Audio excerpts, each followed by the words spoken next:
Hello दोस्तों, ऑक्टीफॉक्स horror movie time में आपका स्वागत है।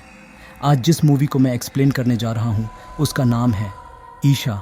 IMDb पर इसकी रेटिंग 7.7 आउट ऑफ 10 है। यह मूवी स्टार्टिंग से लेकर एंड तक हॉरर एलिमेंट से भरपूर है। इस फिल्म के सारे पत्ते एक साथ नहीं बल्कि एक एक करके खुलते हैं और पूरी फिल्म में इंटरेस्ट बना रहता है। और दोस्तों, हाल ही में मैंने एबिगेल और फ्लैट नंबर 609 को एक्सप्लेन किया है। एबिगेल मूवी में एक ग्रुप ऑफ किडनैपर्स एक छोटी सी बच्ची को किडनैप करके एक मैंशन में लेकर आते हैं और उस मैंशन में मौत का तांडव शुरू हो जाता है और वे लोग एक एक करके मरने लगते हैं, लेकिन उन्हें समझ में नहीं आता कि यह कौन कर रहा है। और जब उन्हें पता चलता है तो उनके होश उड़ जाते हैं। और दूसरी मूवी एक्सप्लेनेशन है फ्लैट नंबर 609, जहां एक शादीशुदा कपल एक नए फ्लैट में शिफ्ट होते हैं जहां एक आत्मा रहती है और फिर उनके साथ कुछ पैरानॉर्मल एक्टिविटीज़ होती है और फिल्म के अंत का ट्विस्ट आपके होश उड़ा देगा। इन दोनों मूवी एक्सप्लेनेशंस का लिंक आपको डिस्क्रिप्शन बॉक्स में मिल जाएगा। तो चलिए चलते हैं मूवी एक्सप्लेनेशन की तरफ।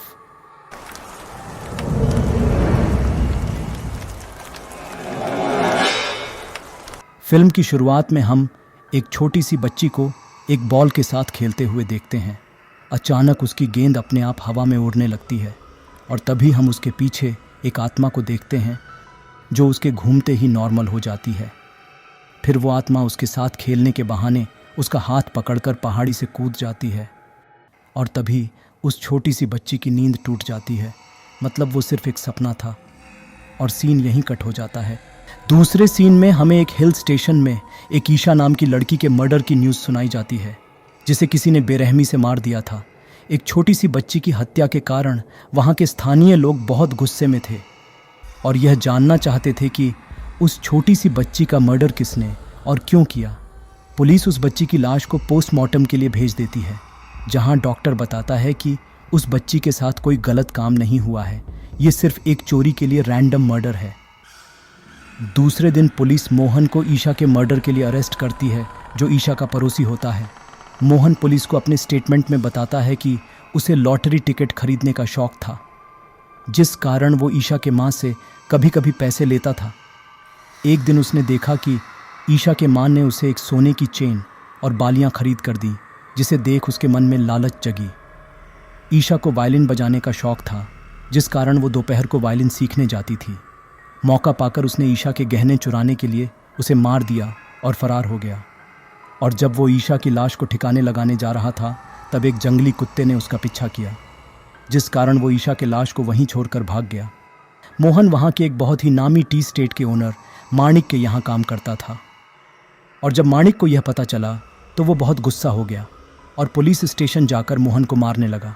फिर पुलिस और माणिक के बातचीत से हमें यह पता चलता है कि माणिक यहाँ नहीं रहता और उसकी पत्नी से तलाक भी हो चुका है, जो अब उसके साथ नहीं रहती। वहाँ के स्थानीय लोग मोहन के इस हरकत से बहुत नाराज थे, जिस कारण मोहन को पुलिस प्रोटेक्शन में रखा गया था। यह सब देखकर ऐसा लग रहा था कि जैसे यह एक सिंपल सा केस है जो अब सॉल्व हो गया है, लेकिन ऐसा नहीं है। अभी बहुत कुछ होना बाकी है और बहुत से राज खुलने बाकी हैं, जिसके बारे में हमें बाद में पता चलेगा। फिर हमें 3 महीने बाद की कहानी दिखाई जाती है, जहाँ माणिक की पत्नी सुनीता अपने माता पिता और उसकी छोटी बेटी, जिसका नाम एंजल है, वो उस शहर में एक बंगले में रहने जा रहे थे, जिसे उन्होंने माणिक से कोर्ट केस करके जीता था। और एंजल वही छोटी बच्ची थी जिसे हमने फिल्म की शुरुआत में खेलते हुए देखा था। माणिक की पहली पत्नी का देहांत हो गया था और वो अपनी बेटी के साथ रहता था और सुनीता माणिक की दूसरी पत्नी थी। खैर, तो वे लोग उस बंगले में रहने लगते हैं, जहाँ एंजल जंगल की तरफ चली जाती है और काफ़ी देर होने पर भी जब एंजल नहीं मिलती तो वे लोग उसे ढूंढने लगते हैं और सुनीता को आखिर एंजल मिल जाती है। लेकिन हम देखते हैं कि एंगल शांत रहने लगी है, जिस पर कोई ध्यान नहीं देता। रात को एंजल एक वायलिन बजा रही होती है, जिसे देख सुनीता चौंक जाती है, क्योंकि इससे पहले एंजल ने कभी भी वायलिन नहीं बजाया था और वो काफ़ी अच्छा बजा रही थी। सुनीता को लगता है कि वायलिन बजाना एंजल का कोई छुपा हुआ टैलेंट है। फिर सुनीता और एंजल सो जाते हैं। देर रात को एंजल एक डॉल को हवा में देखती है, जो उसे लुभा के घर के बाहर ले जाती है और एक आत्मा उस पर हमला कर देती है, लेकिन यह भी उसका एक सपना ही था। लेकिन इससे एंजल बहुत डर जाती है। दूसरे दिन सुनीता की मम्मी चर्च के एक फादर को लेकर आती है जो एक ढोंगी टाइप का होता है। मतलब वो होते हैं ना, बड़ी बड़ी डिंगे हाँकने वाले, वैसा। तो वो फादर भूत भगाने का नाटक करने एंजल के कमरे में चला जाता है, जहाँ वो आत्मा अपना असली रूप दिखाती है और उस ढोंगी फादर को हवा में उठा देती है। ये देख वो फादर इतना डर जाता है कि उसी वक्त वहाँ से भाग खड़ा होता है। फिर वे लोग एंजल को लेकर एक साइकाइट्रिस्ट के पास जाते हैं जो उन्हें इम्तियाज़ के बारे में बताता है, जो एक पैरानॉर्मल रिसर्चर है। फिर हमें इम्तियाज़ का एक यूट्यूब इंटरव्यू दिखाया जाता है जहाँ वो आत्मा की दुनिया और हमारी दुनिया के बारे में बताता है कि आत्माएं कुछ स्पेसिफिक वेव्स के माध्यम से हमारी दुनिया में आती हैं और उसी वेव्स की मदद से हमसे कम्युनिकेट करती हैं और अपने होने का एहसास दिलाती है। दोस्तों, मैंने अपने पिछले मूवी एक्सप्लेनेशंस में मेरे रिसर्च से ये बताया था कि नेगेटिव एनर्जी और पॉजिटिव एनर्जी से आत्मा अपनी ताकत पाती है। आप अगर डिटेल में समझना चाहते हैं तो जेखाने भूतेर भोए वाला एक्सप्लेनेशन ज़रूर देखिएगा। उस एक्सप्लेनेशन का लिंक आपको डिस्क्रिप्शन बॉक्स में मिल जाएगा। तो वापस चलते हैं मूवी की तरफ। दूसरे दिन वे लोग इम्तियाज़ को अपने घर बुलाते हैं। इम्तियाज़ जैसे ही उस बंगले के अंदर कदम रखता है, उसे एक तेज़ नेगेटिव एनर्जी और स्ट्रॉन्ग वेव्स का एहसास होता है, जिससे वो समझ जाता है कि इस घर में एक प्रेत आत्मा है, लेकिन वो उन्हें कुछ नहीं बताता। फिर इम्तियाज़ एंजल के कमरे में जाता है, जहाँ एंजल में बसी आत्मा उन पर हमला कर देती है। इम्तियाज़ किसी तरह एंजल को संभालता है और अपनी शक्ति से उसे शांत करता है, जिस कारण एंजल एक काले रंग की उल्टी करती है जो देखते ही देखते हवा में गायब हो जाती है, जिसका मतलब था कि वो आत्मा एंजल के शरीर को छोड़कर चली गई है। लेकिन ख़तरा अभी तक टला नहीं है। फिर सुनीता से मिलने डीएसपी योगेश आता है, जो माणिक का दोस्त होता है, और सुनीता के बातों से हमें यह पता चलता है कि योगेश माणिक के सभी इलीगल काम में पार्टनर है। मतलब माणिक कोई अच्छा इंसान नहीं है। खैर, तो योगेश सुनीता से बात करके वहाँ से चला जाता है और सीन यहीं कट हो जाता है। फिर हमें माणिक के बेटी अनीता को दिखाया जाता है, जो एक हॉस्टल में रह रही है। हॉस्टल की वार्डन, जो कि एक सिस्टर होती है, वो अनीता को बताती है कि आज से उसकी एक रूममेट उसके साथ रहने वाली है, जिसे सुनकर अनीता खुश हो जाती है। और उसी शाम को अनीता की रूममेट आ जाती है और दोनों बातें करने लगते हैं। इसी बीच हम देखते हैं कि सिस्टर अनीता को कॉल लगाने की कोशिश करती है, लेकिन अनीता की रूममेट उस कॉल को कट करके मोबाइल को ऑफ कर देती है और हम समझ पाते हैं कि वो वही आत्मा है जो अब अनीता के पास पहुंच गई है। अब यह आत्मा एंजल को छोड़कर अनीता के पास क्या कर रही है और उसका मकसद क्या है, यह हमें बहुत जल्दी पता चलेगा। तो उस रात जब अनीता सो जाती है तो वो आत्मा उस पर हमला कर देती है, लेकिन अनीता किसी तरह अपनी जान बचाकर उस कमरे से बाहर भाग जाती है जहां उसे सिस्टर मिलती है। अनीता डरते हुए सिस्टर को सब कुछ बताती है, जिसे सुनकर सिस्टर बताती है कि उसकी रूममेट किसी कारण आज नहीं आ पाई, वो कल आएगी, और यही बताने के लिए सिस्टर ने अनीता को कॉल भी किया था। यह सुनकर अनीता डर के मारे बेहोश हो जाती है। फिर सिस्टर और हॉस्टल वाले अनीता को हॉस्पिटल में एडमिट करा देते हैं। उस वक्त माणिक शहर से बाहर होता है, तो सुनीता हॉस्पिटल जाकर अनीता को अपने बंगलो में लेकर आती है उसके देखभाल के लिए।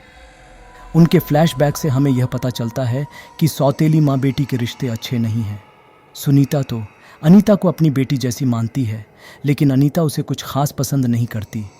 लेकिन अब अनीता बरी हो गई है और सुनीता को एक्सेप्ट कर लिया है, लेकिन फिर भी दोनों में थोड़ी दूरियां हमें साफ साफ दिखती हैं। खैर, तो फिर रात को सभी सो जाते हैं और हम देख पाते हैं कि वो आत्मा अनीता पर हमला करके उसे अपने वश में कर लेती है।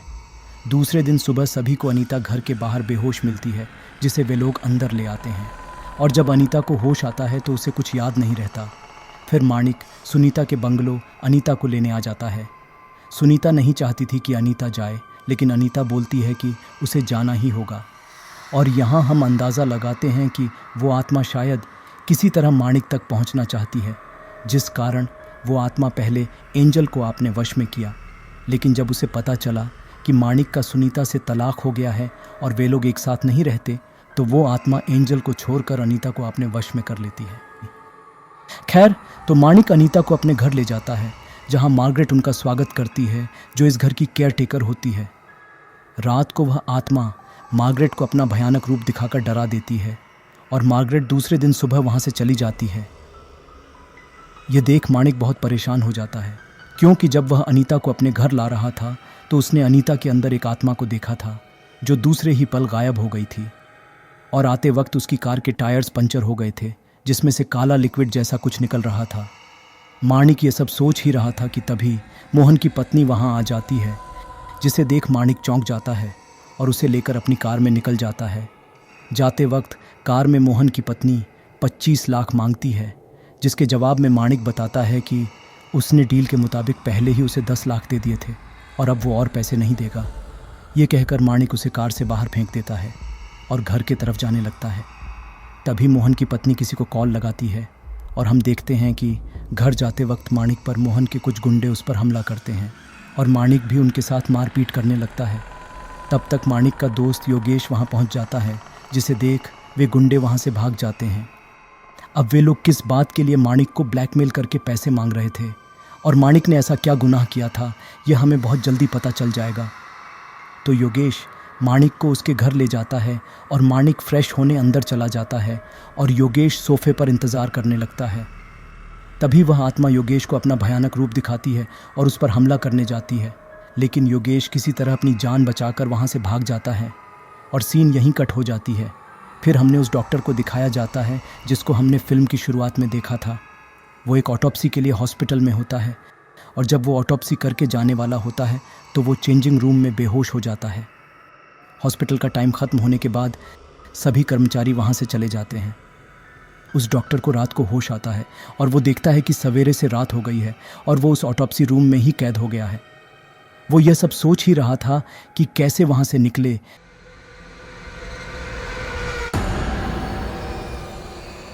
कि तभी वो आत्मा वहाँ आ जाती है और उस पर हमला करके उसे बेरहमी से मार देती है और यहीं से उस आत्मा के आतंक की शुरुआत होती है। तो डॉक्टर के डेथ का न्यूज़ सुनकर माणिक थोड़ा परेशान हो जाता है और अपने सवालों के जवाब पाने के लिए इम्तियाज़ के पास जाता है ताकि वो जान सके कि यह सब क्या और क्यों हो रहा है। इम्तियाज़ बताता है कि माणिक की बेटी को किसी आत्मा ने अपने वश में कर रखा है, जिस कारण अनीता अजीब बिहेव कर रही है। उसी दिन रात को अनीता, जिसके अंदर वो आत्मा है, देखती है कि ईशा के कातिल मोहन को ज़मानत मिल गई है और दूसरे ही पल हम देखते हैं कि मोहन माणिक के घर चोरी छुपे आता है और माणिक पर हमला कर देता है और 25 लाख मांगने लगता है। और जब माणिक फाइट बैक करता है तो मोहन माणिक को जख्मी करके वहाँ से भाग जाता है और हम देखते हैं कि वो आत्मा मोहन पर रास्ते में हमला करके उसे मार देती है। दूसरी तरफ हम देखते हैं कि अनीता में बसी आत्मा माणिक के शराब में जहर मिला देती है और उसी रात इन्वेस्टिगेट करने के लिए योगेश चुपके से माणिक के घर आता है, जहां वह आत्मा उस पर हमला करके इस बार उसे बेरहमी से मार के उसकी लाश को एक कमरे में बंद कर देती है, जिससे अनजान माणिक थोड़ा रिलैक्स होने के लिए ड्रिंक्स करने लगता है।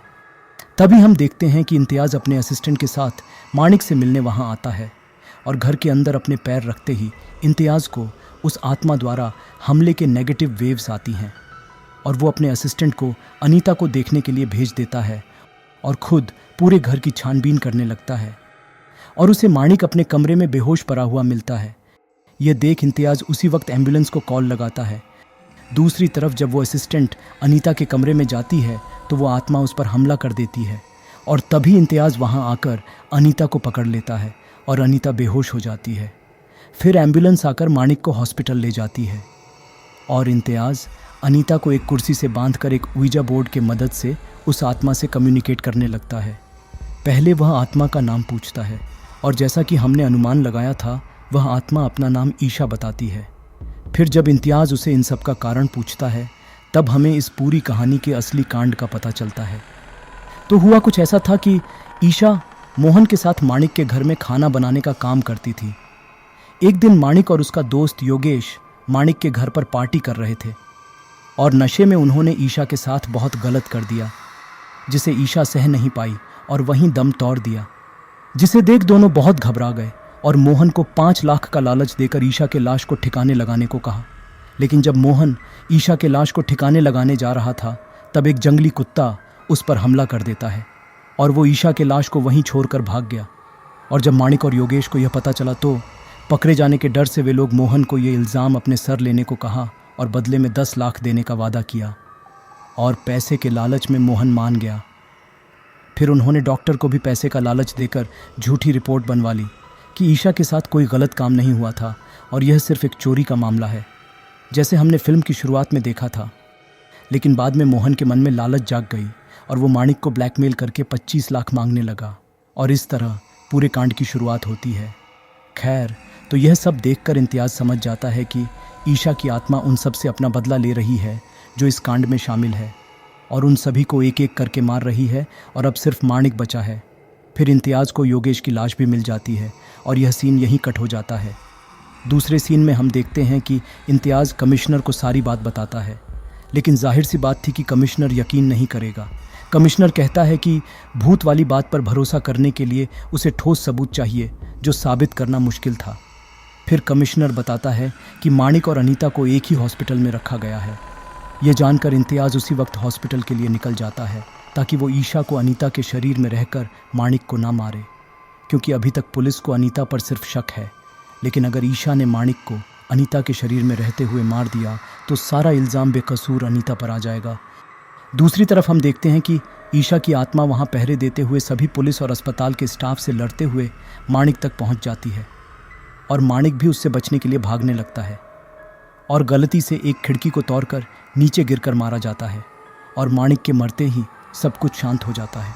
पुलिस इसे एक सुसाइड केस मान लेती है और अनीता बच जाती है और सुनीता आकर अनीता को अपने साथ ले जाती है और इस फिल्म का लास्ट सीन भी यहीं कट हो जाता है। दोस्तों, बुरे काम का नतीजा बुरा ही होता है। ईशा के मर्डर के बाद माणिक को तो वैसे ही उसके पकड़े जाने का डर लगा रहता था और ऊपर से एक नौकर मोहन और उसके गुंडों से मार खाने की बेइज्जती भी सहनी पड़ रही थी। मतलब उसकी तो बहुत बुरी हालत हो गई थी और आखिर में उसने अपनी जान भी गंवा दी। वो कहते हैं ना, काम, लालच और ईर्ष्या इंसान को बर्बाद कर सकता है। वही इस फिल्म में था जिस कारण माणिक, योगेश, मोहन और वो डॉक्टर सभी मारे गए। इस फिल्म की कहानी थोड़ी सिंपल और प्रेडिक्टेबल है। बेसिकली इस फिल्म का नाम ईशा है और फिल्म की शुरुआत में ही ईशा नाम की लड़की का मर्डर दिखाया गया है, जिस कारण यह समझना बहुत मुश्किल नहीं था कि ईशा की आत्मा ही यह सभी खून कर रही है। लेकिन ईशा के मर्डर और उसके खून करने का असली कारण हमें फिल्म के अंत में पता चलता है। दोस्तों, अगर आपको ये एक्सप्लेनेशन अच्छी लगी हो तो इसे लाइक कर देना और अभी तक सब्सक्राइब नहीं किए हो तो सब्सक्राइब कर देना। इसी के साथ ये मूवी यहीं समाप्त हो जाती है। तो चलिए मिलते हैं दूसरी मूवी एक्सप्लेनेशन में।